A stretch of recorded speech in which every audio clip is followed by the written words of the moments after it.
30 novembre. Daniel chapitre 7, versets 1 à 28.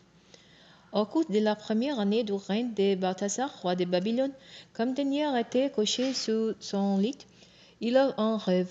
Les visions se représenteront à son esprit. Il continua le rêve par écrit. En voici les récits. Au cours de mes visions en automne, j'ai regardé et voici que les 4 vents du ciel agitant la grande mer. 4 bêtes énormes, différentes les unes de l'autre, se gérant de la mer. La première ressemblait à un lion avec des ailes d'aigle.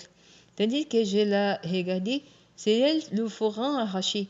Elle fut soulevée de terre et dressée sur ses pieds comme un homme. Un cœur humain lui fut donné.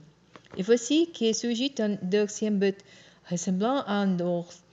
Elle était dressée sur un côté et tenait dans sa gueule 3 côtes entre les dents. J'entendis qu'on le disait, des bouts mangent beaucoup les chats. Après cela, j'ai continué à regarder et je vis un autre animal qui ressemblait à un léopard, avec 4 ailes, 2 os sous le dos et 4 têtes. Les pouvoirs lui furent donnés. Après cela, dans mes visions nocturnes, j'ai vu surgir un 4e bête effrayant, terrifiant et d'une force extraordinaire.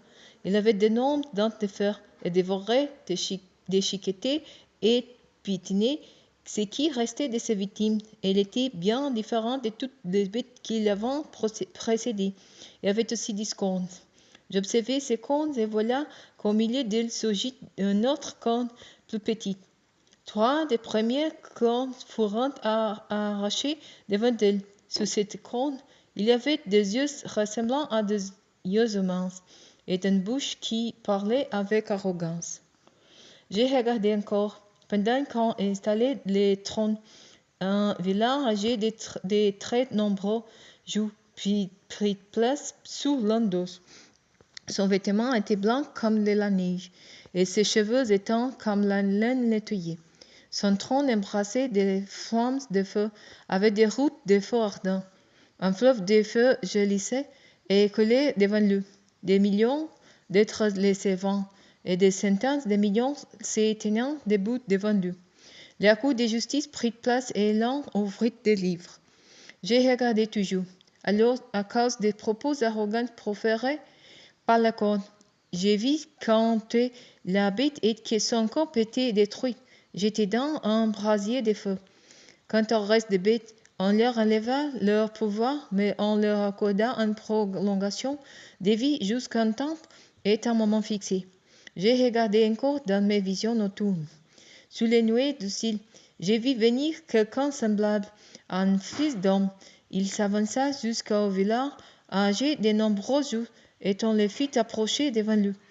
On lui donna la souveraineté, et la gloire et la royauté, et tous les peuples, toutes les nations, les hommes de toutes les langues lui apporteront leurs hommages.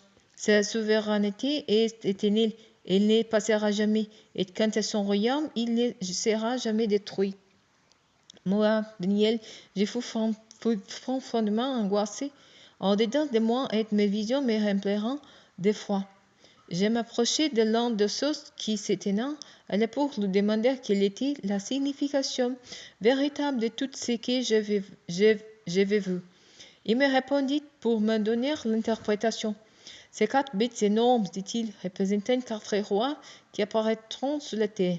Mais la royauté sera donnée aux membres du peuple saint de très haut et ils la posséderont pour toujours éternellement. Alors, j'ai voulu être fixé avec certitude au sujet de la 4e bête qui était si différente de toutes les autres. Cette bête très effrayante qui avait des dents de fer et des griffes de bronze, qui dévorait, déchiquetait et piétinait ce qui restait de ses victimes. J'ai voulu aussi savoir ce qui représentait les 10 cornes qu'il avait sous la tête et l'autre corne qui avait poussé et devant laquelle 3 des premiers cornes étaient tombés. Cette corne qui avait 2 yeux et une bouche parlant avec arrogance et qui paraissait plus grande que les autres. Tandis que j'ai regardé, ces cornes faisaient la guerre aux membres du peuple saint et répandaient la victoire sur eux. Jusqu'à ce que je vienne, les vilains âgés de nombreux jours, et que le jugement soit rendu en faveur des membres du peuple saint du Très-Haut et qu'arrive pour eux le temps de prendre possession de la royauté. Celui que j'avais interrogé me dit: la quatrième bête représente un quatrième royaume qui apparaîtra sur la terre. Il sera différent de tous les royaumes précédents. Il dévorera le monde entier, les piétinera et les déchiquetera.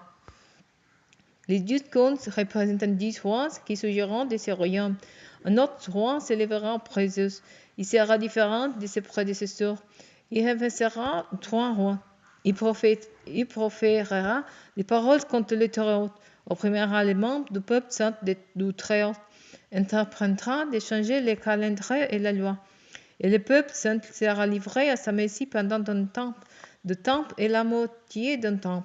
Mais alors, la cour de justice siégera et on ôtera la domination à ces rois pour l'anéantir et la faire disparaître définitivement. Le règne, la souveraineté et la grandeur de tous les royaumes qui sont sous les cieux seront attribués aux membres du peuple saint du Très-Haut. Le règne de ces peuples est éternel, et toutes les puissances du monde les serviront et l'obéiront. Ici prend fin le récit.